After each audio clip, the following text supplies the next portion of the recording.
سامعین ناظرین، infection control society آپ کی صحت کے لیے، آپ کی آگاہی کے لیے مضامین آپ کی سماعت کے لیے پیش کرتی ہے۔ بچوں کی صحت کے بارے میں، بچوں کے مسائل کے بارے میں اور ایکسیڈنٹل پرابلمز کے بارے میں ہم آپ کو معلومات دے رہے ہیں۔ بچے کیا اشیاء جس منہ میں رکھ لیتے ہیں اور کیا کھا لیتے ہیں، اس کے بارے میں ہم بتانا چاہ رہے ہیں۔ بیٹریاں یعنی کہ سیلز،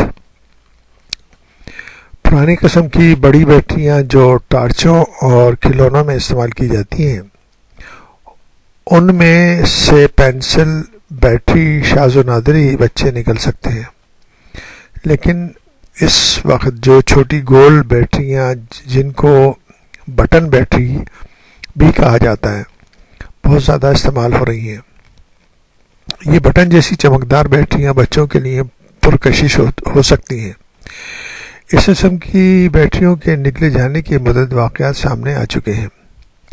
گیری اسمتھ کہتے ہیں کہ اگر بیٹریوں کی غذائی نالی اور معدے وغیرہ میں لیک کرنے یا جلنے کے امکان بہت کم ہوتا ہے، تاہم خطرہ اپنی جگہ برقرار رہتا ہے۔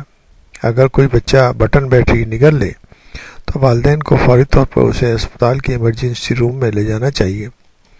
اگر وہ غذائی نالی میں گھس جائے تو اندرونی دیوار کی رگڑ سے جل سکتی ہے اور سنگین طبی مسئلہ پیش آ سکتا ہے۔ بٹن بیٹری کو بچے اپنی ناک یا کان میں بھی گھسا سکتے ہیں۔ ایسی صورتحال بھی ایمرجنسی نوعیت کی ہوتی ہے۔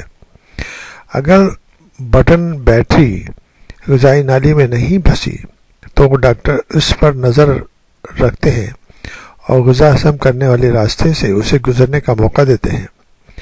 ڈاکٹر اسمتھ کے بقول اگر یہ غذائی نالی سے گزر کر معدے اور آنتوں تک سر چکی ہے تو عموماً کوئی مسئلہ پیدا کیے بغیر باہر نکل جاتی ہے،